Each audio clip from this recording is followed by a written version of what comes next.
78వ స్వాతంత్ర దినోత్సవ వేడుకలను పురస్కరించుకొని గురువారం జిల్లా కోర్టు ఆవరణంలో జిల్లా ప్రధాన న్యాయమూర్తి గంధం సునీత జాతీయ జెండాను ఆవిష్కరించారు. ప్రభుత్వ సంక్షేమ ఫలాలు ప్రజలందరికీ సక్రమంగా అంది వారంతా ఆనందంగా సంతోషంగా జీవించినప్పుడే స్వాతంత్ర దినోత్సవ ఫలాలు సిద్ధిస్తాయన్నారు. ఈ సందర్భంగా గంధం సునీత మాట్లాడుతూ ఎందరో స్వాతంత్ర సమర యోధుల త్యాగాల ఫలితమే నేడు మనం ఈ స్వాతంత్ర ఫలాలను అనుభవించగలుగుతున్నామని, మనమందరం వారికి రుణపడి ఉంటామని అన్నారు. ఇదే స్ఫూర్తితో ప్రతి కోర్టులోనూ ఉండే విభాగంలో ప్రతిబింబించే విధంగా ఉండాలని సూచించారు. ఈ స్వాతంత్ర వేడుకలను సంక్రాంతి, దసరా, దీపావళి మాదిరిగానే ఒక పండుగలా నిర్వహించుకోవడం ఎంతో ఆనందంగా ఉందన్నారు. న్యాయ వ్యవస్థ ప్రతిభ ఇనుమడింపజేసే విధంగా ఉండాలని ఆమె ప్రతి ఒక్కరిని కోరారు.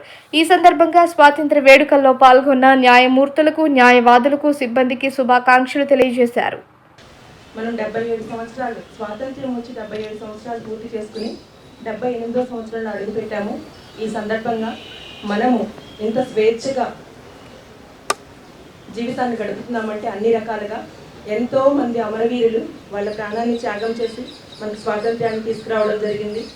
మనం స్వాతంత్ర దినోత్సవం జరుపుకుంటున్నాము అంటే వచ్చి జెండా ఎగరేసామా వెళ్ళామా అన్నట్లుగా ఉండకూడదు. నేను ఇక్కడికి వచ్చిన దగ్గర నుంచి కూడా అదే రకమైన వాతావరణాన్ని క్రియేట్ చేసి ఇక్కడ ప్రతి కోర్టులో ఉండే ప్రతి ఇంచ్ కూడా ఆ పేట్రియాటిక్ ఆ ఫీలింగ్ అనేది ఇన్కల్కేట్ అయ్యేలాగా ప్రతిబింబించేలాగా ఇక్కడ డెకరేషన్ అది కూడా చేసి స్టాఫ్ కానివ్వండి, అడ్వకేట్స్ దీనికి చాలా అసిస్ట్ చేసి ప్లస్ కావాల్సిన మెటీరియల్ కూడా తీసుకొచ్చి నైట్ అంతా ఉండి చక్కగా డెకరేట్ చేస్తున్నారు. మనము హిందువులుగా లేదా క్రిస్టియన్స్, ముస్లిమ్స్ మనకి సంబంధించిన పండుగల్ని సెలబ్రేట్ చేసుకుంటాము. అది ఇంట్లో మనం అందరం చేసుకుంటాం. కానీ ఇదేంటంటే జాతీయ పండుగ.